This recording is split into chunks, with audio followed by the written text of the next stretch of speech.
दोस्तों महाराष्ट्र में उद्धव ठाकरे के बयान से सियासत गर्मा गई है। जी हाँ दोस्तों, उद्धव ठाकरे ने बीजेपी के नेताओं को सीधे सीधे चेतावनी दे डाली है। उन्होंने कहा है कि अगर आप मुझे लेने आएंगे तो अपने साथ एम्बुलेंस भी लेके आइएगा।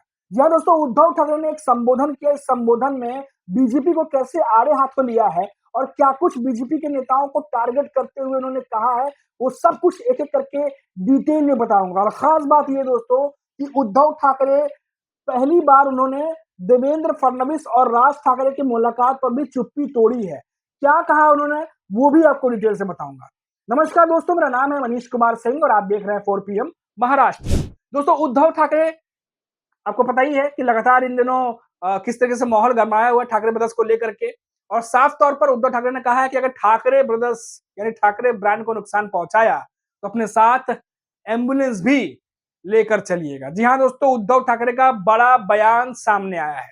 अब देखिए दोस्तों, आपको बता दें कि उद्धव ठाकरे जो हैं वो काफी समय से उनके बयान का इंतजार हो रहा था कि राज ठाकरे के साथ गठबंधन पर उद्धव ठाकरे क्या सोच रहे हैं, क्या कह रहे हैं, वो खुलकर बोले। साथ ही साथ जब ठाकरे ब्रदर्स से गठबंधन की बात हो रही थी, इसी बीच में एंट्री होती है महाराष्ट्र के सीएम देवेंद्र फडणवीस की, जिनकी मुलाकात राज ठाकरे से बांद्रा के एक बड़े होटल में होती है। इसका जिक्र भी उद्धव ठाकरे ने अपने संबोधन में किया है। अब क्या कुछ कहा है, एक एक करके आपको बताते हैं।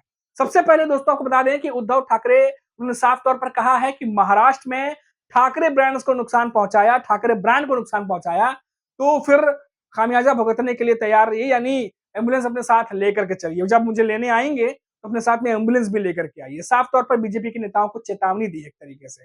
आपको बता दें दोस्तों कि उद्धव ठाकरे ने कहा है कि मराठी दलों के गठबंधन को लेकर के बीजेपी लगातार कोशिश कर रही है कि इस गठबंधन को विफल किया जाए। और तो और नाम नहीं लिया उन्होंने, लेकिन कहा कि आजकल बड़े होटलों में मीटिंग्स भी हो रही हैं, जहां पर कोशिश की जा रही है कि कैसे जो मराठी दल हैं उनके गठबंधन को होने से रोका जाए, फेल किया जाए। अब इसके बाद आप देखिए दोस्तों, लगातार उद्धव ठाकरे से पूछा जाता है कि गठबंधन कब होगा। अगर राज ठाकरे से गठबंधन की बात चल रही है तो क्या गठबंधन होने वाला है। एक बार फिर से उद्धव ठाकरे ने बात दोहराया, शायद फिल्म प्रहार का ही वो लाइन है, इसमें ये लाइन कही जाती है कि जो जनता चाहती है वही होगा। और फिर से एक बार उद्धव ठाकरे ने उसी लाइन को दोहराया है।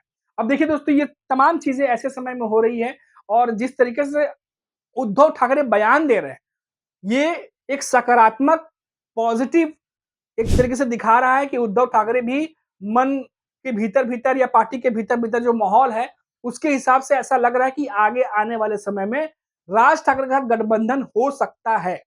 ये इसीलिए कह रहा हूं दोस्तों, क्योंकि पिछले कुछ समय से उद्धव ठाकरे अपने पार्टी के नेताओं से लगातार बैठकें कर रहे हैं। नगर सेवकों के साथ बैठक हुई थी मातोश्री में, उसकी भी डिटेल हमने आपको दी थी, जहां पर ये अपडेट आई थी कि नगर सेवकों से भी उद्धव ठाकरे ने पूछा है कि मनसे के साथ गठबंधन को लेकर के उनके नगर सेवक क्या सोच रहे हैं। अब आप सोचिए, अगर उद्धव ठाकरे ये पूछ रहे हैं या उनके पार्टी में इस पर चर्चा चल रही है, तो जाहिर तौर पर राज ठाकरे के साथ गठबंधन को लेकर के बहुत सारी बातें हो रही हैं। और ये सिर्फ उद्धव ठाकरे की पार्टी के साथ नहीं, राज ठाकरे की जो पार्टी है मनसे, उसके भीतर में बहुत सारे नेताओं ने पहले काफी कुछ बयान दिया है। अब देखिए दोस्तों, उद्धव ठाकरे ने यहां पर एक और बात कही, बड़ी अहम बात कही है।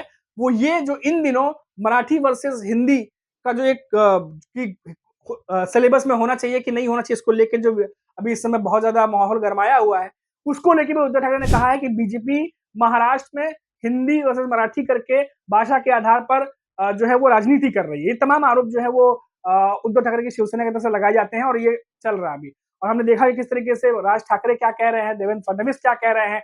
अब अपने अपने बयान है अपने अपने जगह पर, लेकिन क्योंकि आने वाले समय में निकाय चुनाव है, बहुत सारे क्षेत्रीय मुद्दे जो है उसमें उछलेंगे, बहुत सारे क्षेत्रीय मुद्दों आएंगे, सवाल जवाब भी होगा और जाहिर तौर पर उस पर जो है वो सत्ता में बैठे लोगों को जवाब देना होगा और सत्ता के बाहर जो है वो सवाल पूछेंगे। लेकिन सबके बीच में दोस्तों सबसे बड़ी खबर ये है कि राज ठाकरे इन दिनों सरकार से सवाल पूछते हुए दिखाई दे रहे हैं, चाहे वो राष्ट्रीय लेवल पे हो, चाहे वो महाराष्ट्र के लेवल पे हो।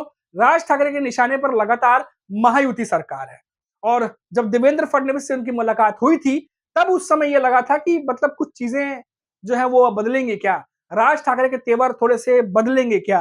क्योंकि देवेंद्र फडणवीस ने अपने सोशल मीडिया पोस्ट से उनकी फोटो भी सोशल मीडिया पे पोस्ट की और बर्थडे की, जन्मदिन की बधाई भी दी थी। तो सभी को लगा कि लगता है देवेंद्र फडणवीस के हस्तक्षेप से या इस बैठक के बाद से बहुत सारी चीजें चेंज हो जाएंगी, लेकिन हुआ नहीं। और बाद में देखा गया कि संजय राउत ने भी जब प्रेस कॉन्फ्रेंस की तो उन्होंने भी कहा कि ये जो बैठक हुई थी ये आधी अधूरी थी और एक तरफा थी। तो जो कुछ भी कोशिश की गई बीजेपी की तरफ से वो कारगर नहीं हुआ।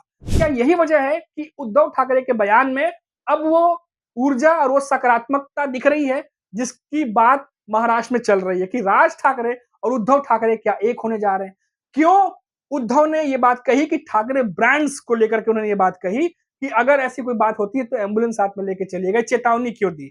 तो ये तमाम बातों को लेकर के साफ तौर पर जाहिर है कि कुछ न कुछ महाराष्ट्र की सियासत में पक रहा है, कुछ न कुछ बड़ा समीकरण बनने जा रहा है। आप भी मेरा इशारा समझ रहे हैं।